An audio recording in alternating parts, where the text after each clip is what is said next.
ನಮಸ್ಕಾರ ವೀಕ್ಷಕರೇ ಹಾಸನಾಂಬೆ ದೇವಸ್ಥಾನ ಅಂತಂದ್ರೆ ನಮಗೆ ಆ ನೂರಾರು ವರ್ಷಗಳ ಇತಿಹಾಸ ಇರುವಂತಹ ಕತೆಗೆ ಮುಂದೆ ಬರುತ್ತೆ. ದೇವಸ್ಥಾನದಲ್ಲಿ ನಡೀತಾ ಇರುವ ಚಮತ್ಕಾರವೇ ಕಣ್ಣ ಮುಂದೆ ಬರುತ್ತೆ. ದೀಪಾವಳಿ ಹಬ್ಬ ಬರ್ತಾ ಇದ್ದಂತೆ, ಈ ದೇವಾಲಯದ ಬಾಗಿಲು ತೆರಿತಾ ಇದ್ದಂತೆ ಕಲಿಯುಗದ ಕಾಲಜ್ಞಾನ ಭವಿಷ್ಯ ನುಡಿಯಲಾಗತ್ತೆ. ಅಷ್ಟಕ್ಕೂ ಏನಿದು ಹಾಸನಾಂಬೆ ದೇವಸ್ಥಾನದ ಇತಿಹಾಸ? ದೇವಸ್ಥಾನದ ಒಳಗಡೆ 2 ದೀಪವನ್ನ ಹಚ್ಚಿಡಲಾಗತ್ತೆ. ವರ್ಷ ಪೂರ್ತಿ ಅಲ್ಲಿ ಯಾರಾದ್ರೂ ದೀಪ ಹಚ್ಚಿ ಹೋಗ್ತಾರಾ?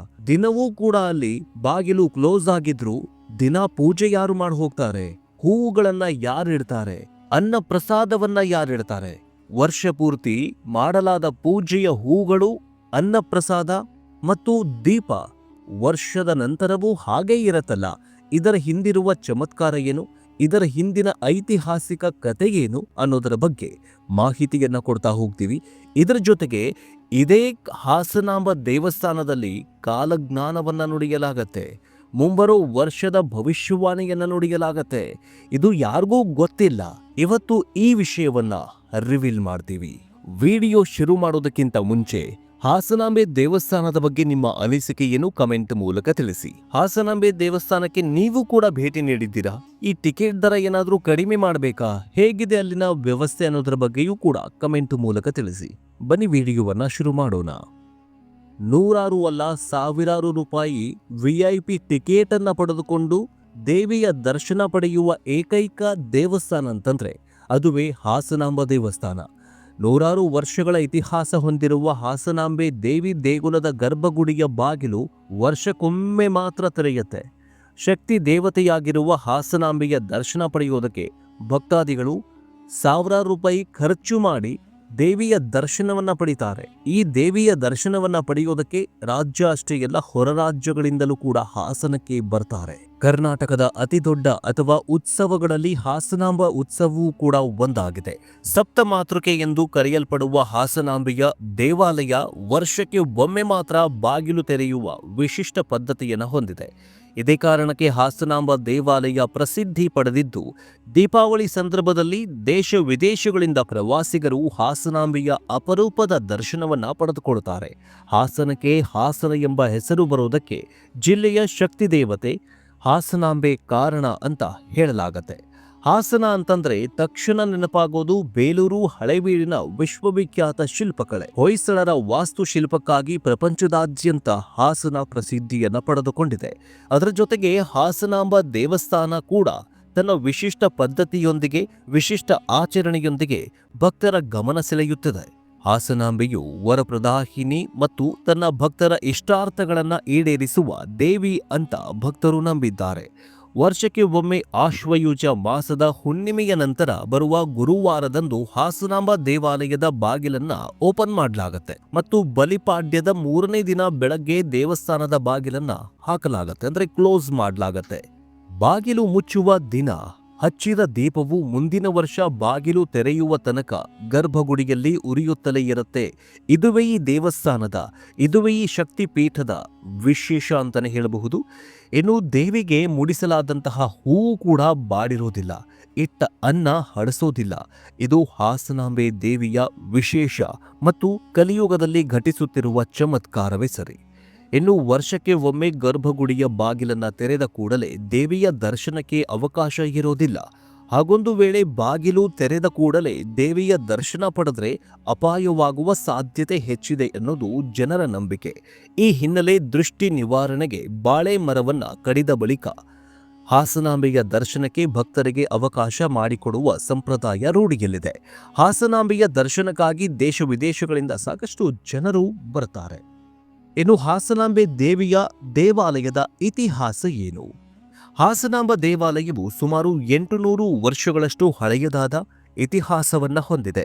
12ನೇ ಶತಮಾನದಲ್ಲಿ ಹೊಯ್ಸಳ ಸಾಮ್ರಾಜ್ಯದ ಆಳ್ವಿಕೆಯಲ್ಲಿ ಇದನ್ನ ನಿರ್ಮಿಸಲಾಗಿದೆ ಅಂತ ಇತಿಹಾಸ ಹೇಳುತ್ತೆ. ದೇವಾಲಯದ ವಾಸ್ತುಶಿಲ್ಪವು ಹೊಯ್ಸಳ ಶಿಲ್ಪಿಯ ಸೊಬಗನ್ನ ಪ್ರತಿಬಿಂಬಿಸುತ್ತೆ. ದೇವಸ್ಥಾನದ ಗರ್ಭಗುಡಿ, ನವರಂಗ, ಮುಖಮಂಟಪ, ಪ್ರದಕ್ಷಿಣಾ ಪಥ ಮುಂತಾದ ಭಾಗಗಳು ಈ ದೇವಾಲಯದಲ್ಲಿ ಸುಂದರವಾಗಿ ಕಾಣಿಸುತ್ತೆ. ಇಲ್ಲಿನ ರಾಜಗೋಪುರವನ್ನ ಹೊಸದಾಗಿ ನಿರ್ಮಾಣ ಮಾಡಲಾಗಿದೆ. ಈ ಗೋಪುರವನ್ನ ದ್ರಾವಿಡ ಶೈಲಿಯಲ್ಲಿ ನಿರ್ಮಿಸಲಾಗಿದೆ. ಈ ದೇವಾಲಯದ ಪ್ರಾಂಗಣದಲ್ಲಿ ಮುಖ್ಯವಾಗಿ 3 ದೇವಾಲಯಗಳು ಇವೆ. ಅವುಗಳಂತಂದ್ರೆ ದರ್ಬಾರ್ ಗಣಪತಿ ದೇವಾಲಯ, ಹಾಸನಾಂಬ ದೇವಾಲಯ ಹಾಗೂ ಸಿದ್ದೇಶ್ವರ ದೇವಾಲಯ. ಇಲ್ಲಿ ಇನ್ನೊಂದು ಮುಖ್ಯವಾದ ಸ್ಥಳ ಏನಂತಂದ್ರೆ ಕಳ್ಳಪ್ಪನ ಗುಡಿ.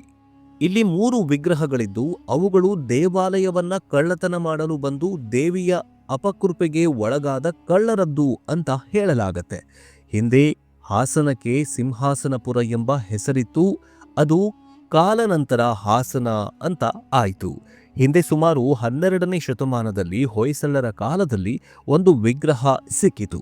ಅದರ ಮುಖ ಮಂದಸ್ಮಿತವನ್ನ ಹೊಂದಿದ್ದರಿಂದ ಹಸನ ಅಂದ್ರೆ ಹಾಸನ ಎಂಬ ಹೆಸರು ಬಂತು ಅಂತ ಈಗಲೂ ಕೂಡ ಹೇಳಲಾಗತ್ತೆ. ಸುಮಾರು 12ನೇ ಶತಮಾನದಲ್ಲಿ ಹಾಸನದ ಚನ್ನಪಟ್ಟಣ ಪಾಳೆಗಾರನಾದ ಕೃಷ್ಣ ನಾಯಕನಿಗೆ ಕನಸಲ್ಲಿ ಹಾಸನಾಂಬೆ ದೇವಿಯು ನಾನು ಇಂತಹ ಜಾಗದಲ್ಲಿ ಹುತ್ತದ ರೂಪದಲ್ಲಿ ನೆಲೆಸಿದ್ದೇನೆ, ನನಗೊಂದು ಗುಡಿಯನ್ನ ಕಟ್ಟಿಸುವಂತ ಹೇಳಿ ಮಾಯವಾಗ್ತಾಳೆ. ಅದಾದ ಬಳಿಕ ಪಾಳೆಗಾರ ಕೃಷ್ಣ ನಾಯಕರು ಹುತ್ತದ ರೂಪದಲ್ಲಿದ್ದ ದೇವಿಗೆ ಗುಡಿಯನ್ನ ಕಟ್ಟಿಸ್ತಾರೆ. ಹಾಸನಾಂಬೆಯನ್ನ ಕುಂಭಗಳ ರೂಪದಲ್ಲಿ ಪ್ರತಿಷ್ಠಾಪನೆ ಮಾಡಲಾಗಿದೆ. ಈ ಕುಂಭಗಳಿಗೆ ಹೆಣ್ಣು ದೇವತೆಗಳು ಮುಖವಾಡವನ್ನು ಹಾಕಿ ಅಲಂಕಾರ ಮಾಡಲಾಗತ್ತೆ. ಇನ್ನೊಂದು ವಿಶೇಷತೆ ಏನಂತಂದ್ರೆ ವರ್ಷಕ್ಕೊಮ್ಮೆ ದರ್ಶನ ನೀಡುವಂತಹ ಹಾಸನಾಂಬೆ ದೇಗುಲದ ಬಾಗಿಲು 7 ದಿನಗಳಿಗಿಂತ ಕಡಿಮೆ ಮತ್ತು 16 ದಿನಗಳಿಗಿಂತ ಹೆಚ್ಚು ತೆರೆಯೋದಿಲ್ಲ. ದೇವಿಯ ಎದುರು ಪ್ರಾಣಿ ಬಲಿಗೆ ಅವಕಾಶ ಇಲ್ಲದ ಕಾರಣ ಬಾಗಿಲು ತೆಗೆಯುವ ಸಂದರ್ಭದಲ್ಲಿ ಬಾಳೆ ಕಂದು ಕಡಿದು ಶಾಂತಿ ಮಾಡಲಾಗತ್ತೆ. ವರ್ಷವಿಡೀ ಬಾಗಿಲ ಮರೆಯಲ್ಲಿ ಇರುವ ದೇವಿ ಒಮ್ಮೆಲೆ ಬೀರಿದ ದೃಷ್ಟಿ ಪ್ರಳಯ ಸೃಷ್ಟಿಸುವಷ್ಟು ಕ್ರೂರವಾಗಿರುತ್ತೆ ಅನ್ನೋದು ಪ್ರತೀತಿ. ಹೀಗಾಗಿ ಭಕ್ತರಿಗೆ ತೊಂದರೆಯಾಗಬಾರ್ದು ಎನ್ನುವ ಕಾರಣಕ್ಕೆ ಬಾಳೆಕಂಬವನ್ನ ಕಡಿಯಲಾಗತ್ತೆ. ಬಾಗಿಲು ತೆರೀತಾ ಇದ್ದಂತೆ ದೇವಿಯ ದೃಷ್ಟಿ ಬಾಳೆಕಂಬದ ಮೇಲೆ ಬೀಳುವುದರಿಂದ ದೃಷ್ಟಿ ತೀಕ್ಷ್ಣತೆ ಕಡಿಮೆಯಾಗತ್ತೆ ಅನ್ನೋ ನಂಬಿಕೆ ಹಿಂದಿನಿಂದಲೂ ಬಂದಿದೆ.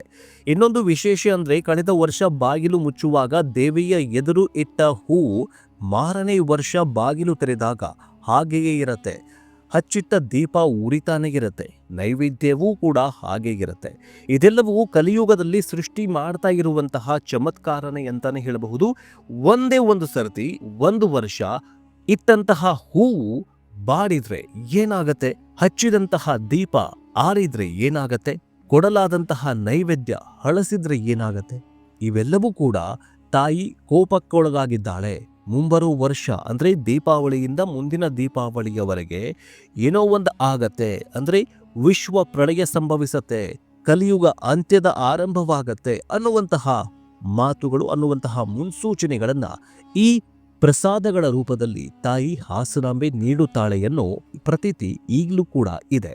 ಒಂದೊಂದು ಸರ್ತಿ ಅಂದ್ರೆ ಕೊರೋನಾ ಸಂದರ್ಭದಲ್ಲಿ ಇಂತಹ ಘಟನೆಗಳು ಸಂಭವಿಸಿದ್ವು. ಇಡಲಾದಂತಹ ಕೆಲವೊಂದಿಷ್ಟು ಹೂಗಳು ಬಾಡಿದ್ದವು ಅನ್ನುವಂತಹದ್ದು ಕೇಳಿ ಬರುತ್ತೆ. ಅದಂದ್ರೆ ಅಲ್ಲಿ ಏನಾಗತ್ತೆ ಅನ್ನೋದು ಈಗಲೂ ಕೂಡ ಹೊರಗಿನ ಜಗತ್ತಿಗೆ ಯಾವುದೇ ಕೂಡ ಬರೋದಿಲ್ಲ, ಅಂದ್ರೆ ವಿಷಯಗಳು ಹೊರಗಡೆ ಬರೋದಿಲ್ಲ. ಅದಾದ ನಂತರ 2019 ಅಂದ್ರೆ 20ರಲ್ಲಿ ಕೊರೋನಾ ಬರತ್ತೆ. ಕೊರೋನಾ ಬಂದು ಇಡೀ ಮನುಕುಲವನ್ನ ಸರ್ವನಾಶಿ ಮಾಡ ಹಾಕತ್ತೆ. ಸಾವಿನ ಸುನಾಮಿಯನ್ನೇ ಎಬ್ಬಿಸಿ ದೊಡ್ಡ ಪ್ರಳಯವನ್ನೇ ಸೃಷ್ಟಿ ಮಾಡಿಬಿಡತ್ತೆ. ಇಂತಹ ಮುನ್ಸೂಚನೆಗಳನ್ನ ಈ ಹಾಸನಾಂಬೆ ದೇವಿ ಇಂದಿಗೂ ಕೂಡ ಕೊಡ್ತಾ ಬರ್ತಾ ಇದ್ದಾರೆ ಅಂತಾನೆ ಹೇಳಬಹುದು. ನಿಮಗೇನನ್ಸತ್ತೆ ಈ ಹಾಸನಾಂಬೆ ದೇವಿಯ ಪ್ರತೀತಿ ಮತ್ತು ವಿಶೇಷತೆ, ಚಮತ್ಕಾರದ ಬಗ್ಗೆ? ನೀವು ಕೂಡ ಹಾಸನಾಂಬೆ ದೇವಸ್ಥಾನಕ್ಕೆ ಭೇಟಿ ನೀಡಿದ್ದೀರಾ? ಅಲ್ಲಿನ ವ್ಯವಸ್ಥೆ ಹೆಂಗಿದೆ ಅನ್ನೋದರ ಬಗ್ಗೆ ಕಮೆಂಟ್ ಮೂಲಕ ತಿಳಿಸಿ. ಮುಂದಿನ ಅಪ್ಡೇಟ್ನೊಂದಿಗೆ ಬೇಗ ವಾಪಸ್ ಬರ್ತೀವಿ. ನೋಡ್ತಾ ಇರಿ ಡಿಜಿಟಲ್ ನ್ಯೂಸ್ ಕನ್ನಡ. ಧನ್ಯವಾದ.